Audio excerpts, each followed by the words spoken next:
So a few quick updates. One is the painting you saw in the intro. Shout out to my Aunt Jerry who painted it. She's not finished yet. There's still some more that's going to go on there, and I'm actually really excited. The second big thing is the infrastructure. I built this up for watering to make it a lot easier. So I got the hose, and it's running to the connection there to the timer.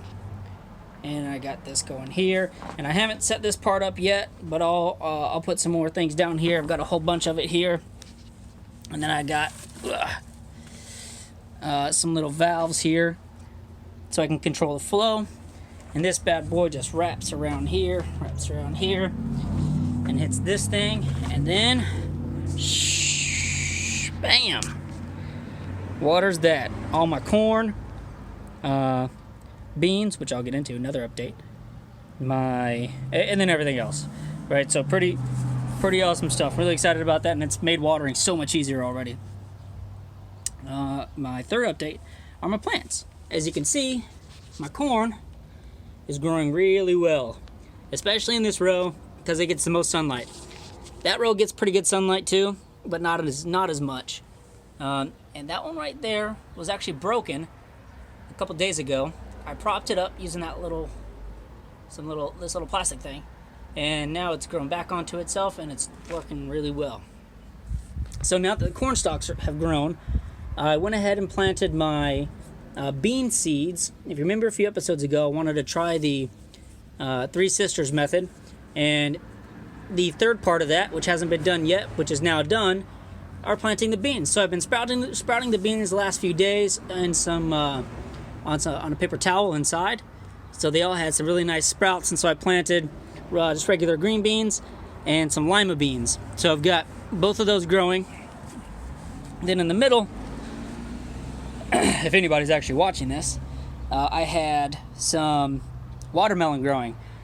I don't think those ever actually sprouted, so I kind of chalked it up for a loss and put in some pumpkin seeds. And I just planted those yesterday or 2 days ago or something. So 2 days ago. So hopefully those do well. Now, these things are doing pretty well. And we got some flowers, so that's always cool. These are peppers.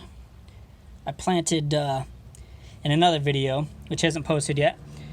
I planted just the pepper tops. And I did that over here. And I planted 4 pepper tops just in this little area. My my carrots are growing pretty well. A little guy here, and then a couple here. And I think that's it for the carrots. And my garlic's doing pretty well. And this probably isn't going to work how I think it will. But I planted some carrots here. And right next to the garlic. So those are doing well. My green onions are doing pretty well too. I've chopped off some of them already and used them to eat with. And so that's pretty cool. These are dead. That's one plant fail. My potatoes, also failure. And I know exactly why, because I planted them too deep. I had a lot of bean sprouts, so I planted some beans here so I can just grow them on this. I planted some beans here, and I had a ton. So I also planted them in these little homemade planters with my almond milk and orange juice. Oh, there's my daughter coming to say hi. And the other plant fail are my carrot tops. Those are the transplants, the ones that I just sprouted the carrot tops. I just kind of let those die because I didn't really think that they were super duper necessary. So now I'm going to get into the 5 things that I've learned so far in starting a backyard garden here in Arizona. Thing number 1, always do your research and follow the directions.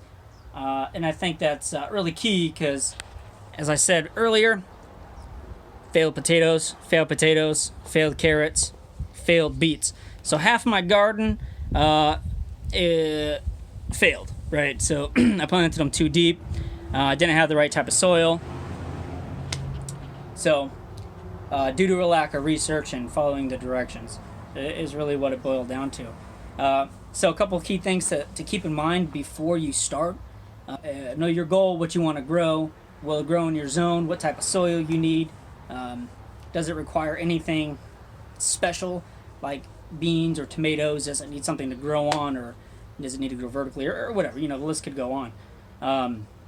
So if your goal is to make your own homemade salsa, then you don't really need much. A small little raised bed, or even a little plastic tote container, and you just plant only the vegetables that you'll need to make your own salsa: tomatoes, peppers, onions, garlic, whatever, right? And that's a really simple, easy way to start. And maybe I'll make a video about that. Who knows? Number 2, and this is something that I took away from the Marine Corps: proper planning prevents piss poor performance. So plan your garden, the location, the layout, how you want your crops to be, where you want them to be, what crops you're going to grow, how you're going to control pests, and your watering system. And that's absolutely vital.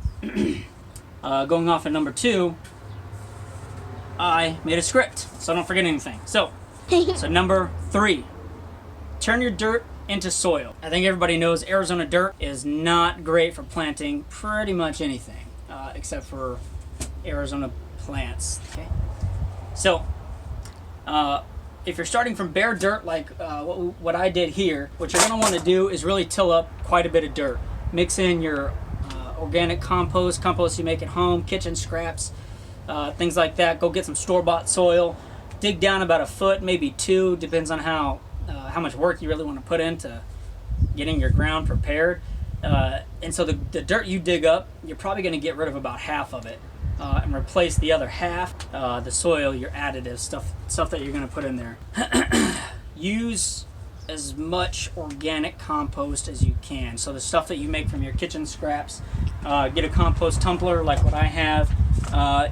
If your city or your municipality has compost services, get some manure and wood chips. Usually you can get wood chips from any of your tree companies. Don't worry about putting too much into your dirt. When I did this bed, here, I didn't put as much as I should have. I was too conservative. I learned that pretty quick with all the plant failures that I already covered. So with the second bed that I made with the corn and stuff in it, I put a lot more compost and a lot more soil into it. And it's paying off dividends. So everything's growing really, really well over there. And so we'll obviously keep track of it and see how well they do. Number 4, set up your infrastructure. So this is probably week 4, maybe 5 of me actually gardening. And for the first few weeks, what I was doing was pretty rudimentary. I had a bucket of water and my handy dandy homemade watering can. And I was literally just taking that around and watering it every day. And that works just fine. It's no big deal. But the more you plant, the more you water, the more work it is. And it's just not the most efficient use of your time. Your watering system is key. And refer back to earlier in the video if you want to see what I think is a pretty solid watering system. Make sure you got fencing in place if you need it. Like I have this sweet fencing up here so my dog can't get into my garden, and so my kids can't get into my garden unless I'm here. So, and tear stuff up. Get your raised beds put in place, get them all set, filled up, ready to go, automatic watering or however you want to do it. Before you start planting, get the right equipment you need, gloves, one of these things, whatever they're called, little shovels, whatever, right? Any equipment that you feel like you're going to need. Get your fertilizer, your bone meal, anything that you want to put. Make sure you've got it all ready and in place. Just getting it afterwards is a little tedious and not a good use of your time. All right, thing 5, plant and maintain. And it's really easy. Once you have all the other 4 things that we covered, you're ready to plant and maintain. So, follow the directions, plant it, water it, maintain it, watch it grow, and it's actually pretty awesome. Make sure that you're watering them appropriately. Make sure you're weeding your garden, which I do about once a week. It's not very labor intensive. If you keep up on it once a week, just whenever you're out here, just pluck them here and there. It keeps your weeds down to a minimum. The plants that you want to grow aren't fighting for those resources and the nutrients in your garden bed. And here's a pro tip that I learned from somebody else. So if you want your plants to have a bigger yield, pluck the flowers as they appear. So when you you can have some of that. When you pluck the flowers, it tricks your plants into producing more vegetables or whatever, instead of focusing on the next plant that it's going to make. So, step number 6, harvest and enjoy. Now this is a bonus step that I was just thinking about.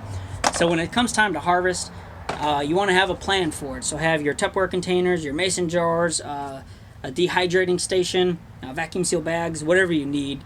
So once you pluck it, it's ready to go. You're ready to store, and you're ready to eat it and do whatever you want. Make your salsa, whatever. So those are the 5, plus that bonus number 6. Things that I learned that I wish I knew before I started. So now that I've got all this wealth of knowledge, I thought it was appropriate to pass it on to you guys and put it in my next video. And hopefully you learn from me and take that into account when you're doing your garden, especially here in the desert, because it's kind of rough.